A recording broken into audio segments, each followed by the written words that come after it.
Serial वसुधा की कहानी अब उस मोड़ पर पहुंच चुकी है जहां हर किरदार का सच धीरे धीरे सामने आने लगा है और सस्पेंस अपने चरम पर है।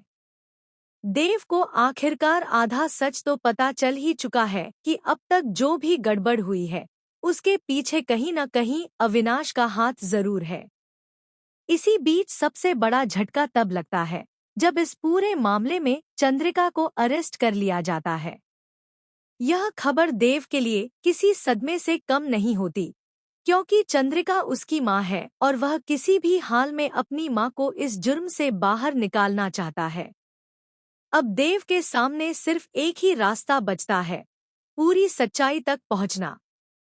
देव अच्छी तरह समझ चुका है कि जब तक असली गुनहगार सामने नहीं आएगा, तब तक चंद्रिका की मुश्किलें खत्म नहीं होंगी। इसी वजह से देव और वसुधा मिलकर एक बड़ा फैसला लेते हैं। दोनों तय करते हैं कि वे सीधे अविनाश से आमने सामने बैठकर उससे सच उगलवाएंगे। यह मुलाकात बेहद तनावपूर्ण होने वाली है, क्योंकि अविनाश भी जानता है कि अगर उसने सच बोल दिया तो कई चेहरे बेनकाब हो जाएंगे। लेकिन कहानी में ट्विस्ट तब आता है जब इस अहम मौके पर एक बार फिर सारिका की एंट्री हो जाती है।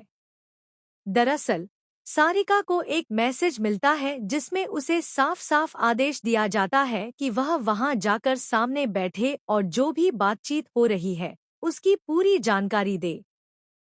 सारिका बिना सवाल किए वहां पहुंच जाती है और जैसे ही वह आकर बैठती है, खेल पूरी तरह बदल जाता है। अब तक जो बातें बंद कमरे में होनी थी, वे अब एक खतरनाक जाल का हिस्सा बन चुकी हैं। क्योंकि सारिका के गले में जो लॉकेट लटका हुआ है, उसी के जरिए पूरी बातचीत लाइव टेलीकास्ट हो रही है, सीधे करिश्मा तक। जैसे ही करिश्मा को यह पता चलता है कि अविनाश से पूछताछ शुरू हो चुकी है, उसकी धड़कनें तेज हो जाती हैं। उसे डर सताने लगता है कि कहीं अविनाश उसके बारे में सारा सच न उगल दे। करिश्मा जानती है कि अगर उसका नाम सामने आ गया तो न सिर्फ उसका खेल खत्म हो जाएगा, बल्कि अब तक जो चालें उसने चली हैं उनका भी पर्दाफाश हो जाएगा। उधर अविनाश अब ज्यादा देर तक चुप रहने वाला नहीं है। आने वाले ट्रैक में साफ दिखाया जाएगा कि अविनाश आखिरकार टूट जाता है और वसुधा को पूरी सच्चाई बताने के लिए तैयार हो जाता है।